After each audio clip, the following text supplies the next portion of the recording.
Yeah, welcome very, very much to conversation. A pleasure. It's been far too long. A dear friend, personal, and a friend of the world, and particularly in an academic and intellectual sense, that being Stephen Eric Bronner. He's a distinguished professor of political science at the Rutgers University, and he's a very serious scholar on a great number of subjects, including the Middle East, that we might want to talk some about. And Stephen, it's been far too long. I'm glad we were able to put this together. Yeah. My pleasure. Welcome back to conversation. Thank you so much. Welcome back, Carter. Yeah. Anyway, why don't you just briefly talk about yourself, and then let's talk about, we're talking about programs this week in the programming, sort of seeing some connection with the sentiment of Occupy on a world scale, possible general strike that might be in the wind blowing and that sort of thing, but with particular reference to Middle East, which you've written a great deal on. You've written on a lot of things, but you take it and introduce yourself just briefly, and then let's talk about things in the Middle East, Egypt, Turkey, and that kind of thing. Well, I was trained in basically political theory, and I worked on the labor movement and various mass movements, right? Nazism, communism, what have you, and the ideologies that they embrace. Right. So it was sort of a natural development for me to become interested in the Middle East. I had grown up in a Jewish neighborhood. So I sort of breathed in discussions of Israel as I was growing up. And the Middle East was always of interest to me from the very beginning when I started. And now I've written a number of books, I also am the senior editor of a journal called Logos. And Logos first came out 10 years ago. So right at the time of the Iraq invasion. And as chair of the executive for U.S. Academics for Peace, I was in Iraq about a month, I think it was 6 weeks before the invasion began. Oh, really? Okay. Yeah, it was very interesting. Yeah, I bet. And anyway, with Logos, we began to really specialize and emphasize U.S. foreign policy in the Middle East, which was still sort of new at that time. And I did a few books about the Middle East and some of my experiences. Peace Out of Reach, and Blood in the Sand. And now I sort of, I've continued that, and but I still write scholarly works, and my next book is going to be called The Bigot.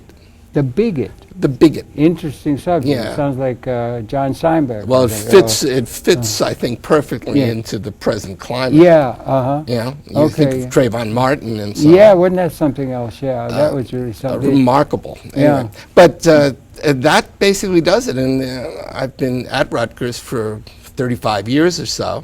Are you associated with, you know Ben Barber?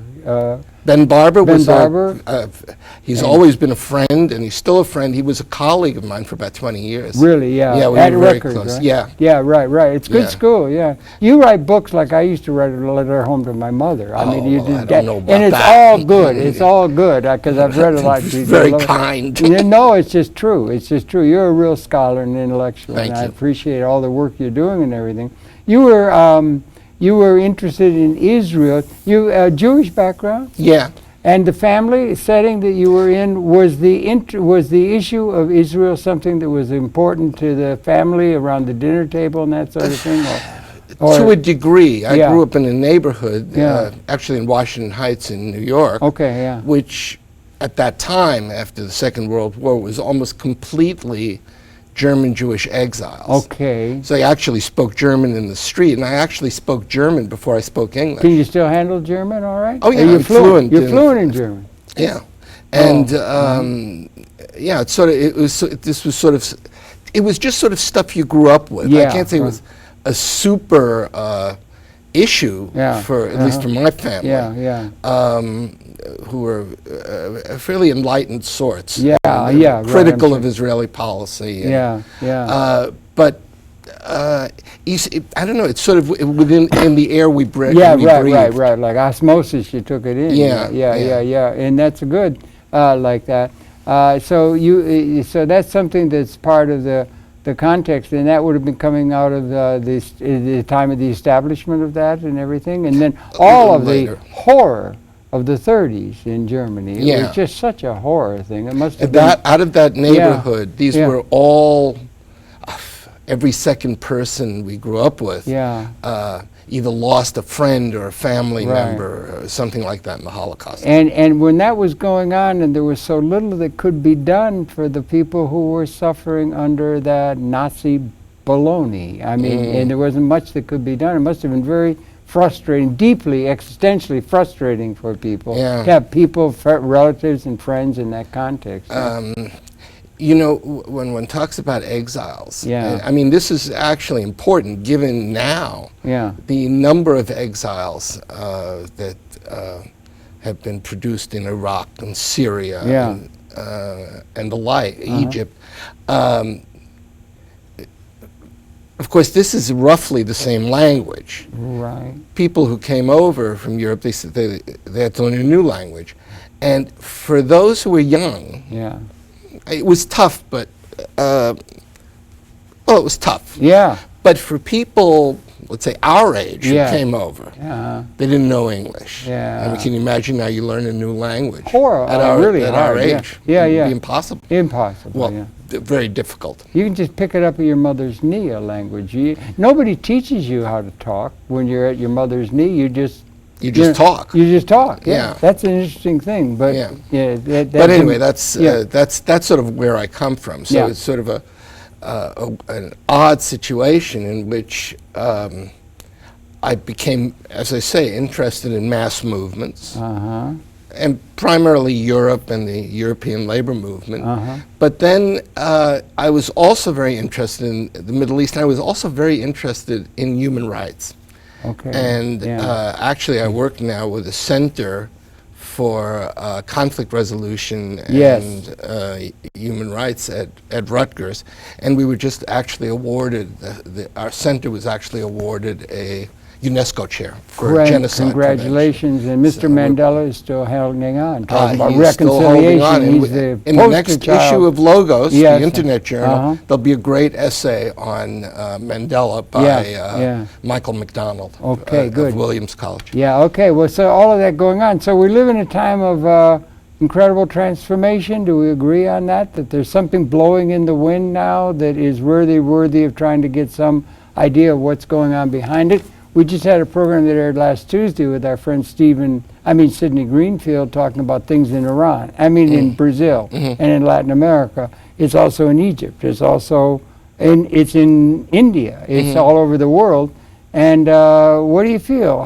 What is your thought about the human condition in this year 2013? Well, that's maybe bigger than what I can deal with. But I'll tell you one thing that occurs to me when we talk about the Middle East and the Arab Spring. Okay, yeah. There's a way in which we sort of isolate the Middle East from the rest of the planet. Oh, this is special, and it just happens to them that there are these uprisings and these conflicts, and this role of the mosque and the military.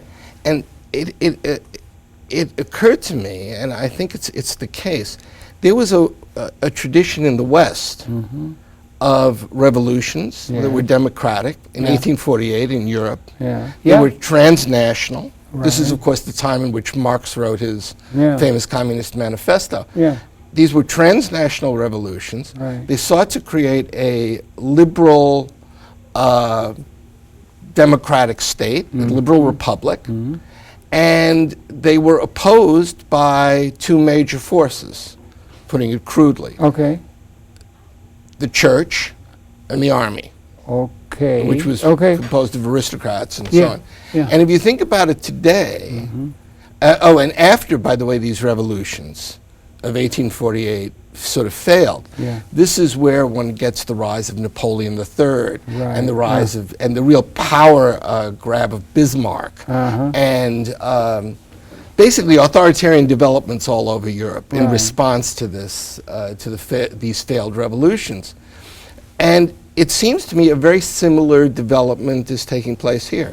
You don't have here by the oh, I'm sorry, in the Middle East. in the Middle East. Yeah, okay, yeah. I mean, you don't have the church, you Yeah. have the mosque, Yeah, right. but you certainly have the army Yeah, that's for playing sure. a big role. Yeah. And, you know, when President Morsi Yeah. was displaced. Yeah, just recently, yeah. Just recently, the head of the Muslim Brotherhood Yeah. and the former president, first president of, democratically elected president of Egypt. Many progressive friends of mine cheered, so to speak, because the army stepped in. Yeah. And I don't want to be it appears that there's some defender of the Muslim Brotherhood. Yeah, right. But fair's fair. I mean, this is a mass-based organization that ran for office, and the army. I think it's always dangerous when you view the army as the defender of human rights. Yeah, there's something rotten in Denmark. In Denmark, and here. exactly. Yeah. And it's sort of one should be careful for what one wishes for. Yeah. One of the things that happened in 1848 in Europe was that after the revolutions failed, liberals in Europe ceased to have a real political project. They basically aligned themselves with the new authoritarian leaders, like Bismarck, like Napoleon III. Yeah.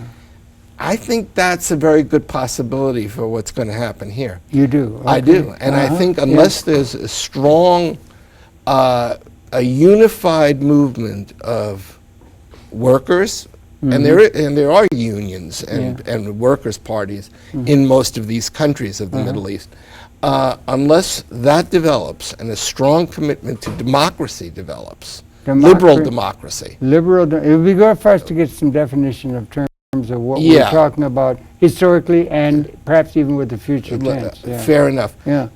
What I mean by liberal democracy is a state in which you have regular elections that aren't rigged, in which you have an independent judiciary that defends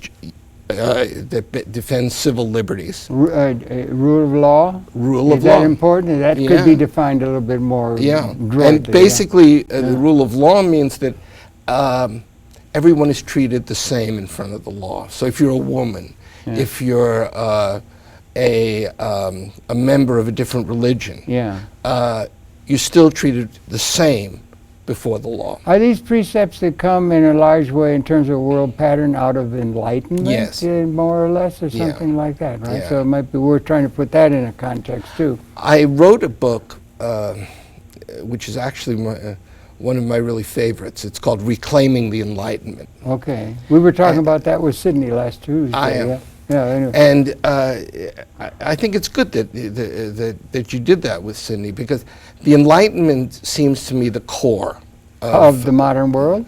Of what's progressive in the modern world. What's progressive, okay, good. There were bad things about the Enlightenment that one can point out. Yeah. A lot of people in the Enlightenment, Jefferson, for example, the racism of Jefferson, or of Kant, or any Voltaire's anti-Semitism. But at the end of the day, the principles that were generated in the Enlightenment, an emphasis on tolerance, an emphasis on the liberal rule of law, an emphasis on constraining the arbitrary use of power by the state, and also things like an emphasis on trying to sort of curtail cruelty. You know, there was there's been a lot of cruelty. A lot of James cruelty. Joyce said history is a nightmare from which we're attempting to awaken. Right? Indeed. Yeah. And I think we're still asleep. A lot I'm afraid we're still at the, But we may be at a moment of a major moment of awakening.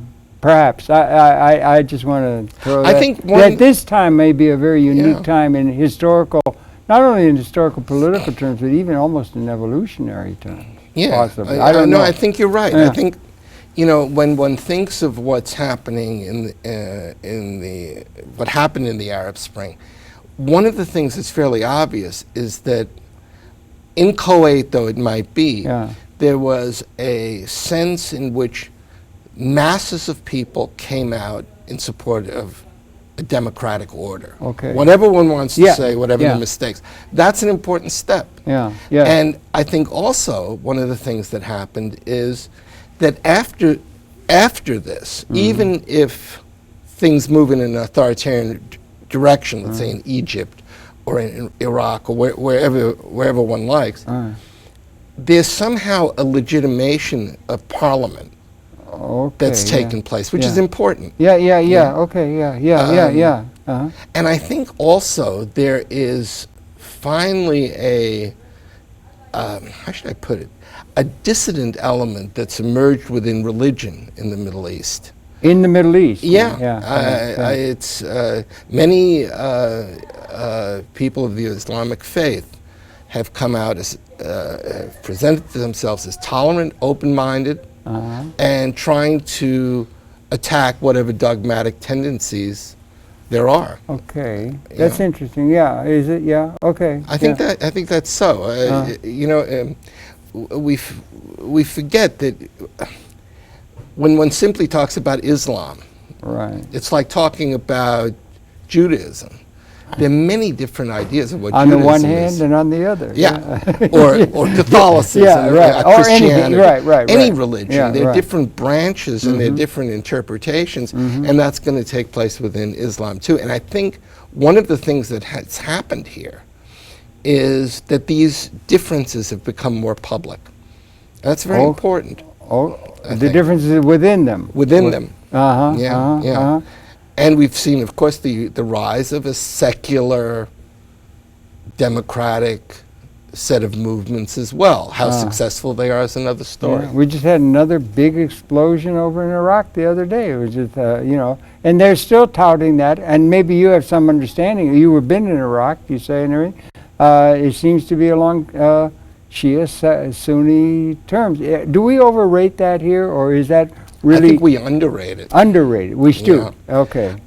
You know, usually we think of, for example, in Darfur. Well, it's a fight between Arabs and non-Arabs. Or we think of Israel and Palestine. It's a fight between Israel and Palestine, Judaism and Islam.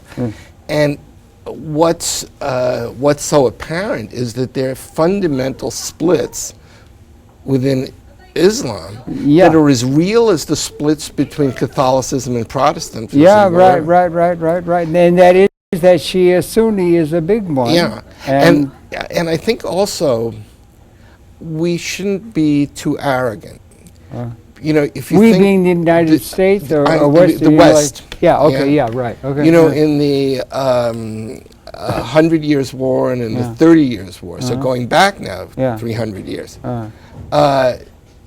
these were wars that wrecked Europe. Yes, that's right. Absolutely. A third of its population was decimated in these wars of religion. Like the plague. As bad as the plague. And so, I mean, it's not like the West has been somehow immune from religious wars. Absolutely.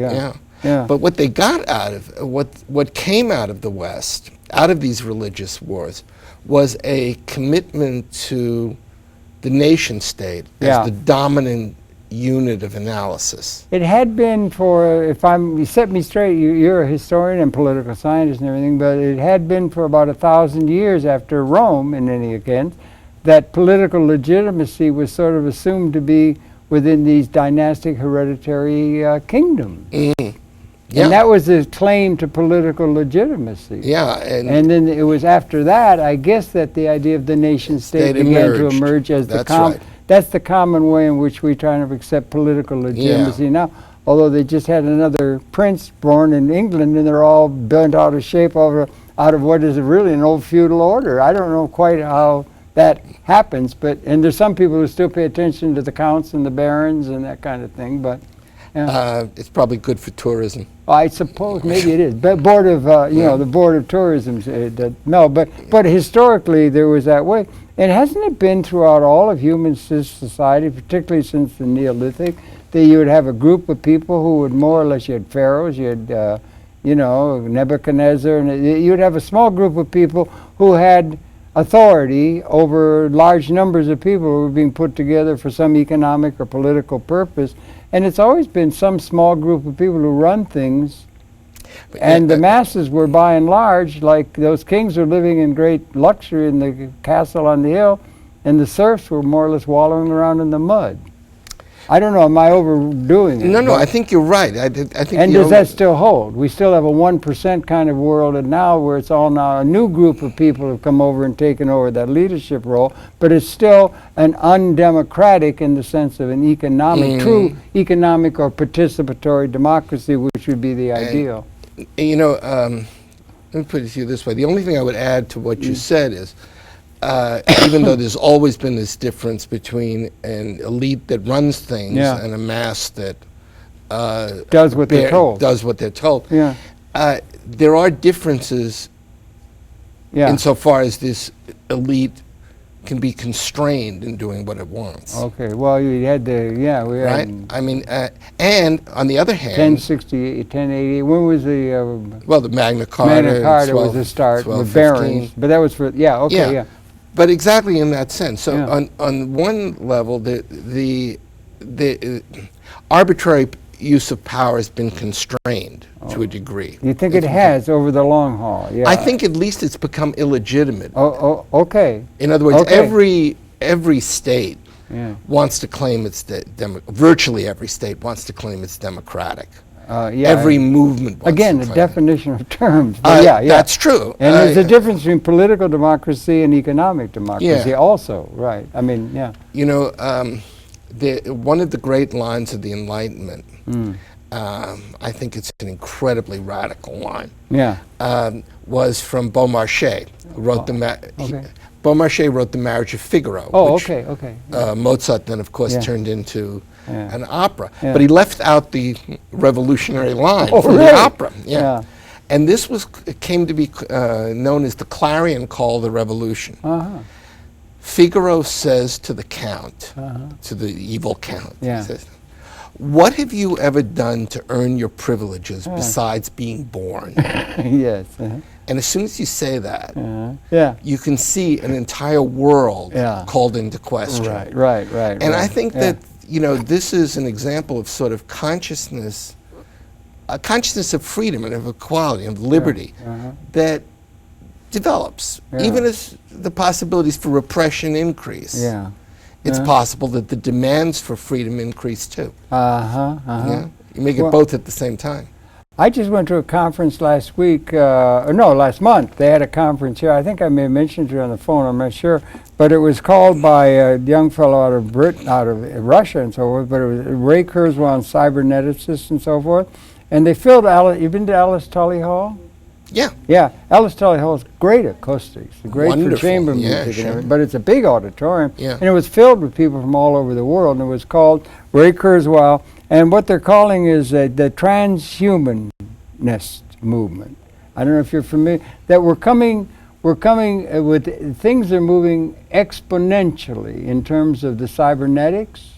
It's moving exponentially, and not only that, but also in the, I was surprised that the robotics are moving so quickly now compared to 10 years ago. Morvac. You've always been interested in these things. It's interesting. I have been, but it's coming, and what they're beginning to talk about, not a political change, they're talking about the beginnings of what could only be seen like an evolutionary change in terms of the evolution of events, that we're coming maybe to the, you could jump right off the cliff and say, we're coming to the end of the Homo sapien moment. In evolutionary terms is what they're beginning to suggest, in that there's so much effect of the extensions of consciousness in terms of making the environment other than in an Eden-like sense we're born into, as it was in nature when we were in the wilderness, and then all the institutions that have evolved historically, that we're coming to the end of that era. And I don't know if that's something that's being sensed at inchoately or something, but this idea that there are people rising up wanting something new, that there's something lacking in terms of what the future offers or threatens that is existentially significant, sensed at an inchoate level all over the world now. We call it Occupy, or you call it Egypt Spring or something like that. And I wonder what you think. Where are we in terms of a qualitative transformation rather than just a quantitative one within the normally perceived historical and political organization of society? That's a tough question. I mean, I don't know enough to really comment on the cybernetics and the robotics. I mean, you know more about that than I do. But let me put it this way. I think, you know, one of the elements of modernity is that there's been an emphasis on technology and science. There's more of it all the time. Right. And that's part of the modern world we live in. Yeah, absolutely, right? Now, any piece of technology can be used for good or evil. You think of of nuclear energy. It can be used for making nuclear bombs. It could also be used for medical purposes. Yeah. I think the issue with technology is always one of how it's employed. I don't think you can stop. I agree with you. I don't think you can stop this stuff. Right. And I'm not even sure you want to stop right, it. Right, you know? right. But I do think that at some level, there has to be an accountability with regard to the way it's used. Okay. And for that reason, I think no matter what the future portends, at some level, the political moment of decision making and of accountability, and it won't vanish. Yeah. Those concerns are still going to be there. How accountable are your leaders? Yeah. How accountable are the agencies that exist to deal with the environment or education or whatever? Yeah. And how involved or engaged is the population? How engaged can it become? Right. It's those kind of questions. In a systems way. In a systems way. Do you think there's enough systems thinking where they're going after patterns rather than dealing in great depth in one aspect of reality? Thinking patterns that interrelates a lot of interrelated things. We've divided academically up into very specialized areas, and that is sometimes called into question when everything is related in a systems way, and there's not enough opportunity to be thinking in terms of broad patterns that interrelate. I couldn't agree with you. I couldn't agree with you more. I think that we should have a department in the university of everything.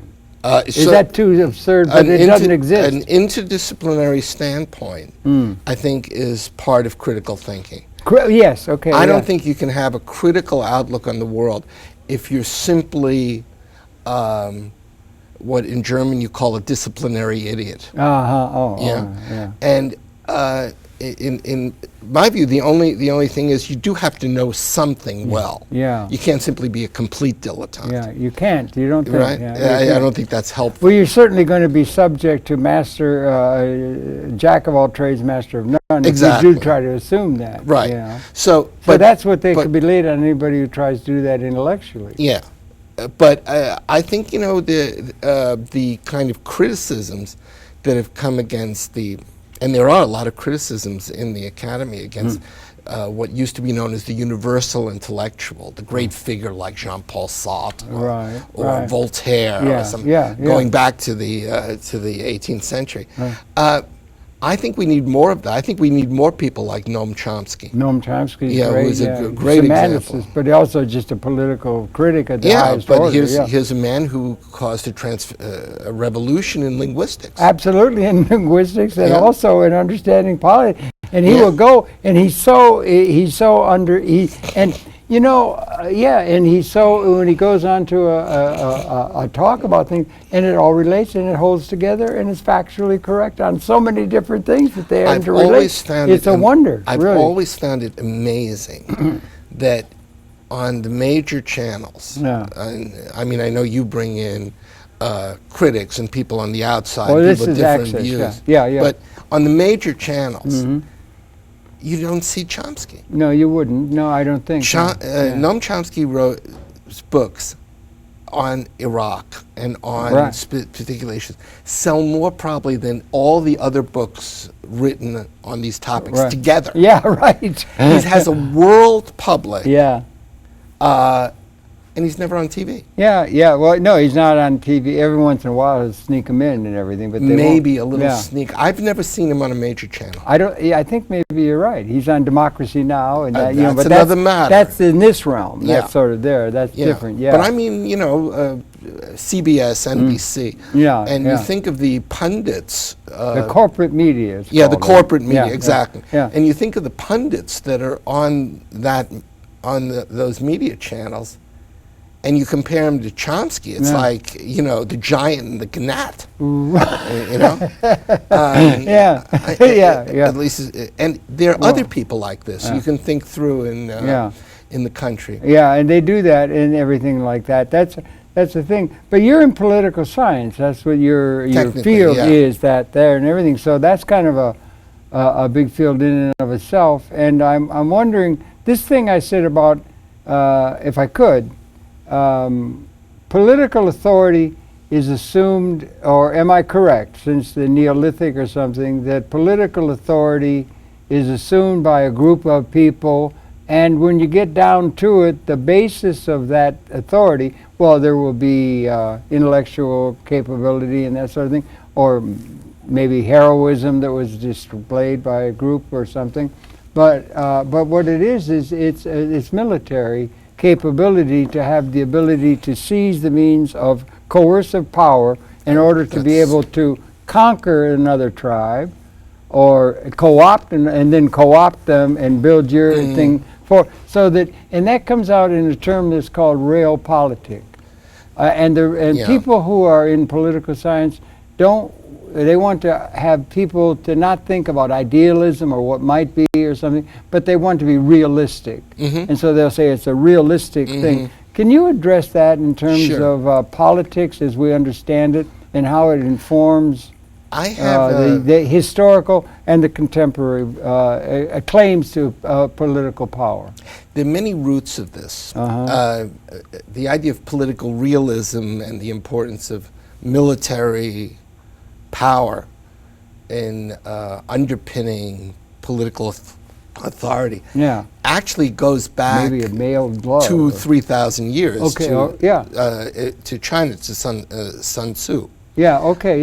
Art of War. And in the West, you usually identify it with Machiavelli. Some of the audience may know Machiavelli through the Borgias TV show. Right.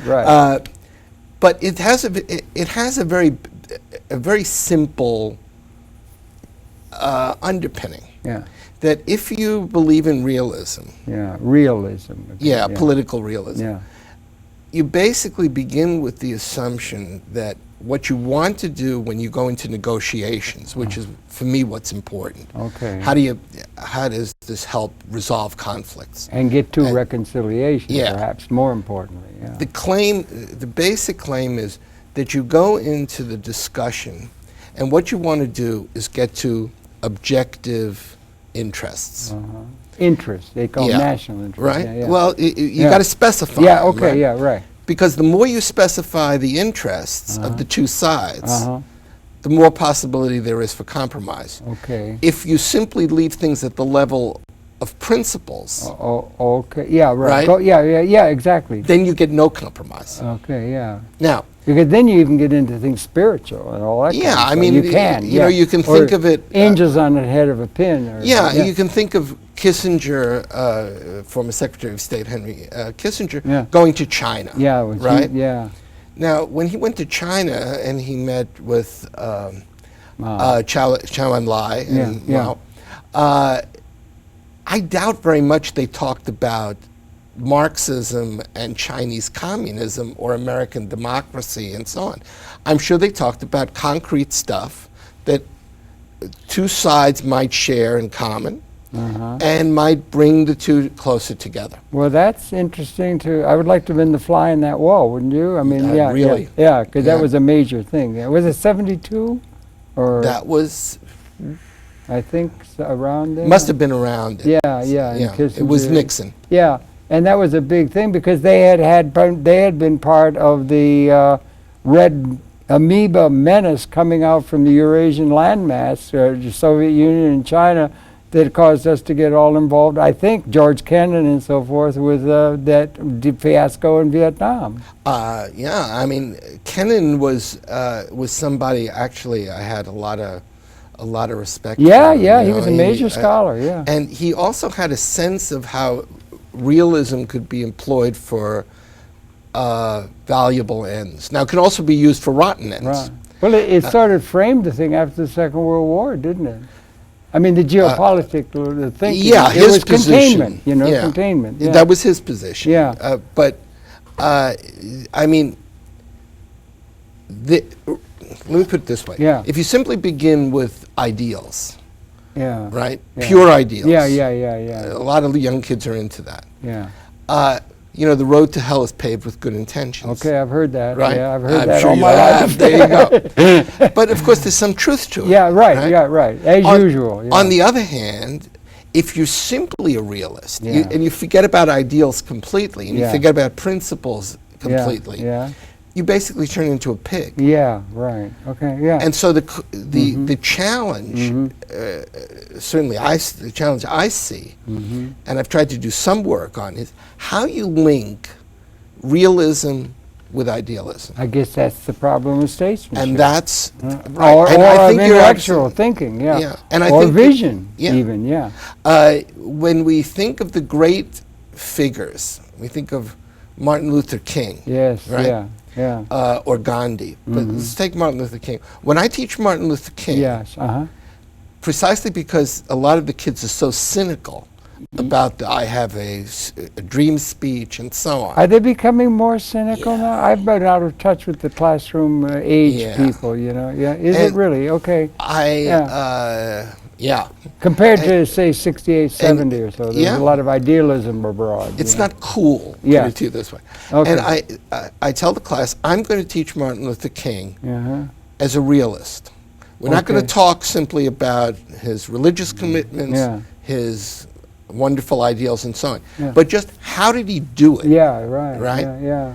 And I think you can do that. Okay. Every great political leader, could be Gandhi, it could be King, it could be Mandela, all of them have an ability to look at the political world around them, see the conflicting interests that define it. Conflicting interests of the various nations, states, or entities. Or entities within the state. It could be within the private sector too. Right. Yeah. And is able in some way to, you can call it manipulate or negotiate, those conflicts for the benefit of masses of people. Is that something to do with reconciliation of dialectic extremes or something? Or where does reconciliation fit in? Well, that's an ideal. That's a principle. It is an overriding principle. So if I employ realism, I do it for, shall we say, aims of peace. Others would employ realism. I mean, Hitler was in a certain way a realist also. Yeah, right. Stalin. Yeah, absolutist. And that's not exactly what I would look towards. Right. No, we've got to. I think we on the left, progressive people, have to take realism away from the conservatism. Okay, that's what I was saying. And employ it for our own purposes. Because it can be used in the cynical way of just saying, be Absolutely, realistic. no Don't be question. idealistic, young man. Be realist, and that kind of thing, and take it away from them. A perfect example is the idea of collateral damage. Oh yeah, my God, yes. I mean, that would be a cynical, realistic, reactionary concept. In other words, Well, in order to get achieve our ends, some people have to suffer. Now, of course, it's not me who's suffering. It's always somebody else. Classically, Leslie Stahl asked Madeleine Albright, well, there's 500,000 children have died because of what was going on. And she said, well, it was necessary, but it was, you know, and everything. Then she had to retract it because it wasn't politically convenient to the leadership element and everything. So, yeah, that's the kind of thing. And then I was so sorry to hear you say the kids are... Kids, I shouldn't say that. I used to be a professor. Young people are cynical. I don't say all of them. Now, what about this? What do you make of this? And we're talking about the Middle East and that, Egypt and that. But this thing that seems to be abroad, this Occupy thing, that seems to have been abroad in this country, and it seems to be redolent in in Egypt and in other countries. People are sensing something big is needed in terms of the future that's not offered by those who are reifying the institutions we've inherited out of history. Is that a large theme they're looking for? I think it is a large theme. And it doesn't seem to be able to be voiced by the political or intellectual leadership adequately enough to give it cohesion to where it would really create a major alternative, like a major moment in history, or even on maybe to getting down to when you get weapons that are species lethal in terms of realpolitik, and then you get a capability technologically of providing for everybody through a good use of technological capability that could also be through ephemerization, doing more with less, including the environment externalities and so on. We could maybe liberate in a new kind of way that history has never allowed in terms of our development. Maybe. Or annihilate and stop consciousness. So that's a moment of existential qualitative transformation. And there's possibility, but something that would not have been available to us ever in our history until just yesterday or something. To a degree, And that there's that angst that's in the air because the leadership, intellectual or political, is not offering something that can address that other than reifying the outdated institutions inherited out of a historical period. And that's the mark of that has been like Stacy's in evolution, but there's a new thing coming. And I don't know, I did one last little thing, Stephen. I did a program with Isaac Asimov a number of years ago. And he said he thought, he did all the laws of robotics and everything, and great science. And he said he thought this is a defining generation. This is the defining, it would be this period. There have been about 10,000 generations of our species. And to think this is the defining generation, that kind of transformation may be, in the words of Bobby Dylan, used to sing back about 1970, blowing in the wind, and it's being picked up, and there's no answer for it, only just reifying the institutions that have been inherited out of a historical period, and the future requires something new, and it's not being provided by the political or intellectual leadership. I think that one of the ways... Maybe that's maybe where some of the youth are cynical. I think, possibly. You see, I think that what's happened a lot in TV and mass media is an emphasis on cynicism, especially cynicism with regard to politics. Oh, okay. We always took the assumption, well, the major channels... They're all crooks, the major channels just want to propagandize the values of the United States. I don't think they want to do that anymore. Okay. I think what they want to do is instead they have various shows are so cynical with regard to politicians. You can't believe in anybody. Right. But of course, if you can't believe in anybody... Or institutions. You can't believe in any politicians, you can't believe in any institutions, which basically means there's nothing you can do. There's powerlessness. That, I think, is the biggest ideological threat. And it seems to me what happens is this has created a paucity of the imagination. Thank you. In terms of what's possible. So you see kids in Occupy, for example, organizers who are incredibly good-hearted, progressive, they're utopian, they believe they can get rid of power, they can get rid of politics, they can get rid of compromise. We're going to have a new pure form of participatory democracy. Now, if one simply judges Occupy by that, I think you look at it today and you say, Yeah. There's no, you know, it just failed. What's not to be cynical about? Yes. However, yeah. what about if we think of Occupy in a slightly different way? Okay. The kids or the young people wanted to be utopian. Yeah. But what did they do? They raised the issue of the 1% and the 99%. They drove valid in economic terms. Yeah. So they shifted the discourse from a discourse of greed to a discourse of, shall we say, state intervention, compassion, and support. Okay. They knocked the Tea Party off the front pages, which is a big deal. Yeah, that's true. And I think what they did was create or generate a kind of gumption in the Democratic Party and in President Obama that wasn't evident before. Maybe helped them get elected. Maybe helped them get elected. Yeah. Those are big things that they did. Yeah. But you unfortunately, think the Tea Party is a spent force? No. You don't think it is? No. Okay, I'm sorry, I didn't mean to interrupt. yeah, Go ahead, but spell it out. Well, just shortly, it seems to me that that Occupy maybe wanted to be utopian, super radical, and what have you. Usually the youth want to be utopian. Yeah. Isn't there an idealistic streak And that that's comes great. out in youth, and thank God it does, and Yeah. everything, And what they actually accomplished was not what they wanted to accomplish. Yeah, right. But it was valuable nonetheless. Okay, that's an And- interesting read. And yeah. that is, they changed the economic discourse. They knocked the Tea Party off the front page, yeah. and they provided gumption for the Democratic Party, and they invigorated Where does the it all left wing of stand the now? Democratic. Where does it all stand now, do you think? You got you can't get anything out of the House, you know, it's That's why I don't think the Tea Party's over. Okay, yeah. I thought that was cute. Yeah, The Tea Party's over. The Tea Party's yeah, over. Right. But no, I think that, and the reason I don't think it's over on a structural level, you know, is that the Tea Party, I think, is the modern manifestation of a tradition that goes back to the founding of the country. In the 19th century, there was, early 19th century, there was the Know-Nothings. Then there was the Ku Klux Klan. Then there was the America Firsters in the 20s. Then there was McCarthy. Then there was the moral majority. Then there was the silent majority. Then there was the moral majority. And now we get the Tea Party. These movements all sort of have the same class base. Nostalgia. Yeah, they all have the same nostalgia for a past that didn't exist. And the same class base, did you say?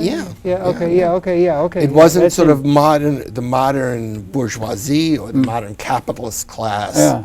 I mean, I think Rockefeller knows that evolution exists. Yes. You know? And it's not the working class. It's sort of independent contractors, farmers, or agrarian workers, small shopkeepers, people living in small communities, people who feel imperiled by progress. People of of a religious bent. I mean, do the religions play into that? I think there's religio means to hold. I think, you know. There's a kind of religious bent to it. Yeah. Basically, what you want is you want family, religion, and a very, very narrow understanding of country. You want Mayberry.